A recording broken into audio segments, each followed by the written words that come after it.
Do invisible hands, unknown to most of the world, have such great power they can engineer revolutions or manipulate economic crises? Are some of these people hardly even human, reptiles disguised as royals and nobility? Some people think so, telling us that behind many world-changing events there is a secret society playing puppet master.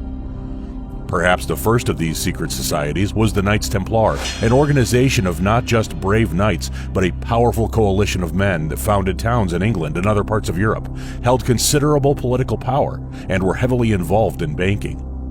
Were they the precursors to the Freemasons, the ritualistic secret society founded in London in 1717? Are we still at the mercy of many rich men that go about their business in secret? We'll start with the history of the Illuminati and what is generally believed to be the truth about that group of people that did for sure exist and were part of a secret organization called the Illuminati. If we forget for a moment conspiracy theories regarding the current real or not real Illuminati, the first secret society going by that name was the Bavarian Illuminati. This was a group of men led by Adam Weishaupt, a professor in Bavaria, who believed for the most part that religious and some social ideas were outdated, and that society needed to be illuminated to new ideas. He already had an interest in secret societies such as the Freemasons, but decided to create a society of his own. This was very different from what we think of when we hear the word Illuminati today. To give you an idea, Weishaupt wrote that his secret society was to support freedom from all religious prejudices, cultivates the social virtues, and animates them by a great, a feasible, and speedy prospect of universal happiness. To join his secret society, you needed to be approved by another member, have wealth, and also have strong social connections. Once accepted, you started at level 1, which was novice. You could then climb to the next 2 ranks, which were Minerval and Illuminated Minerval. If you were part of another secret society, you could not join, and women, monks, Jews, and pagans were also persona non grata. By 1784, it's thought there were around 2,000 to 3,000 members, made up mostly of intellectuals, noblemen, politicians, doctors, and even famous writers. The 3 levels were made into a 13-grade structure, starting with novice and ending with king. Each member was given a secret name related to antiquity. Soon, the Bavarian state passed an edict to ban the group, and in 1787, the death penalty could be imposed on any of its members. Soon after, it's thought this Illuminati was disbanded, but as you know, others don't believe that's true. How did that secret society become the Illuminati that is proposed as real by today's conspiracy theorists? Well, it's quite complex, as different ideas are put forward as to what the present Illuminati is, if it exists at all. The general idea is that there is a powerful group made up of mostly men but some women that have considerable wealth and strong social and political influences. This could be people working as bankers, business leaders, politicians, or even celebrities. Rather than expound ideas relating to enlightenment, the current fear that is expressed concerning the Illuminati is that it supports a new world order, population control, sometimes by means of spreading disease, and may even have a secret space program. All those involved utter nothing about their involvement to outsiders. But where do the reptiles come from? Perhaps the most outrageous of the ideas connected to this secret group. This idea was threaded into the mainstream consciousness by British conspiracy theorist David Icke, a man who is still very popular today. Icke was a former sports TV broadcaster and a household name in the UK. In 1991, he appeared on Britain's most popular talk show, Wogan, stating that the end of the world was nigh, and alluding to the possibility that he was the chosen one to deliver an important message to mankind. He has since written over 20 books, made countless DVDs, YouTube shows, and has lectured all over the world to many, many fans that do indeed believe in his revelations. The revelations are not always hard to believe conspiracy theories, but often relate to social or political issues and injustice. However, what about the lizards living in the skins of powerful people, the Illuminati in disguise? These shapeshifters or reptilian humanoids are part of this Illuminati, says Icke. They weren't anything to do with the Illuminati previously mentioned per se, but have been pulling strings here on Earth since ancient times. These reptilian aliens are a hybrid with humans, and Icke says that all royals have this form, as do many powerful business people and politicians. Interviewed in 2017, Icke was asked if he still believed in these human reptiles, and he answered with a resounding yes. He said he had traveled to more than 50 countries to research this and had even been told by CIA insiders that it was a fact. It took the form of meeting people who tell of experiences of seeing people, often in positions of power, changing from human form to a reptilian form and back again in front of their eyes, Ike said during the interview. He believes that ancient texts all over the world discuss this melding of human and reptile to create hybrid bloodlines. These became our rulers, and they bred with other rulers or elites to keep the bloodline going. The whole obsession of interbreeding among royals and big banking and political families is to hold the genetic structure together because it would quickly be diluted if they bred outside it, he said. Now, this is an Illuminati story that cannot easily be exposed if indeed a lizard person can shift from human to reptile, because that would mean its anatomy could look human. It may seem outlandish to some, although Vox magazine said in 2015 that millions of Americans believe in Ike's theory.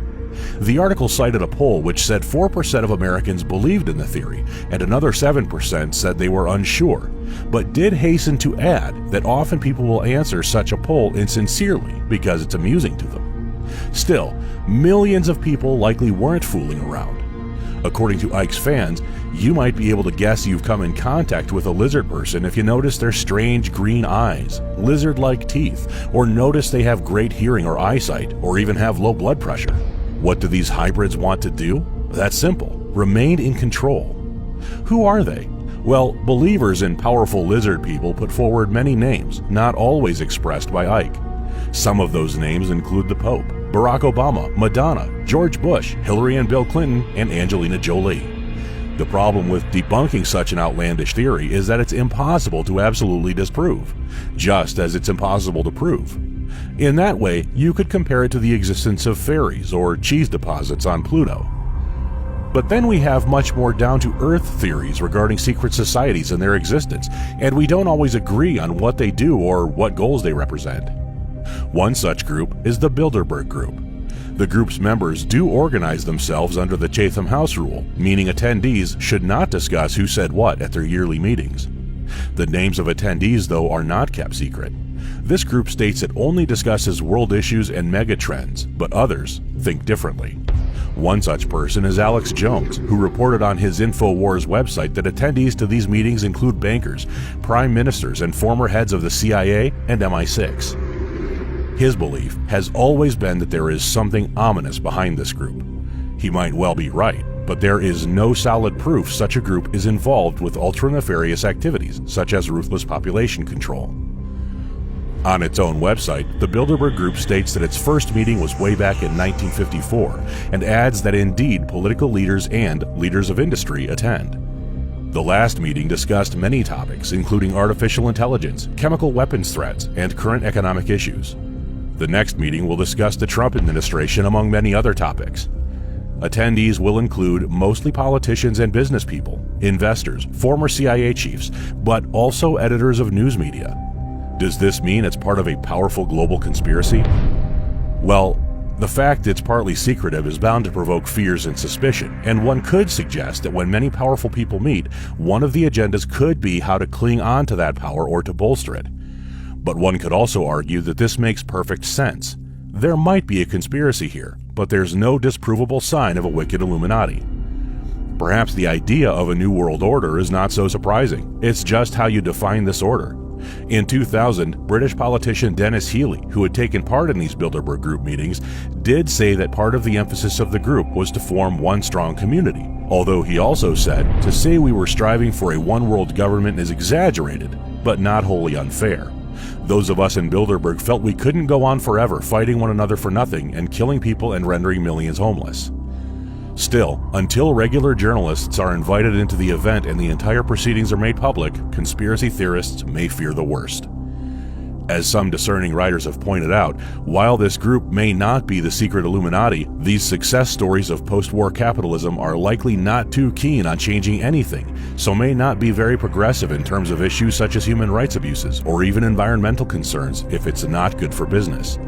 This is still a very long way from lizard people, or even a cover-up of the assassination of an American president. What about those that attend the far more ritualistic Bohemian Grove ceremony? In the past, attendees have included the high and mighty, world leaders, barons of industry, and top media executives. The Manhattan Project was even cooked up at one of those meetings in 1942, which led to the creation of the atomic bomb. Maybe that sounds ominous, but a spokesperson for these meetings once said that it's mostly about people getting together that share a passion for the outdoors, music, and theaters. It does sound like a pagan ritual, however, with attendees wearing costumes and a ceremony involving a coffin effigy being delivered to a 40-foot owl. Sounds wacky, but that depends on your interpretation of it. Alex Jones snuck into one ceremony with popular podcast creator Joe Rogan, but both had very different ideas about what was happening. Rogan believed it to be harmless and kinda weird, like an old boys club party if not rather silly. Jones, on the other hand, believed he was watching something much more sinister. Bill Clinton dismissed these meetings as just a place to get some fresh air. He said he had never attended, but thought they were where all those rich Republicans go and stand naked against redwood trees. In 2009, Vanity Fair reported that like most secret societies, you must be invited by a member, likely wait a long time, and then pay $25,000 as an initiation fee. The magazine also said it helps to be a patrician, Republican, and white. It was thought back then that there were around 2,500 members. Perhaps Bohemian Grove is about elites doing what elites do best, i.e. build and secure their fortunes, or just boys doing what they do best and spraying trees in the woods with their urine. Could these people really be behind the organization that has the Eye of Providence insignia, the all-seeing eye inside the top of the pyramid used by the Freemasons and used for American seals and logos?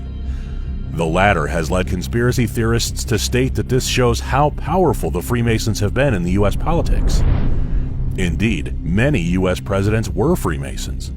We should also note that in February this year, the British press published stories on UK politicians and political journalists also belonging to the Freemasons, but they are very discreet about it. There is no strong evidence that an Illuminati exists, but despite that, after Americans were polled in 2013, it was revealed that 28% of the respondents believed such a group existed. Were they talking about human-reptilian hybrids or something far more prosaic in something such as the Trilateral Commission?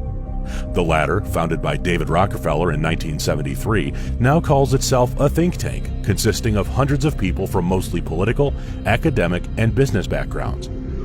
Critics of the commission write that it supports one world power, bigger than any government from where the participants come from.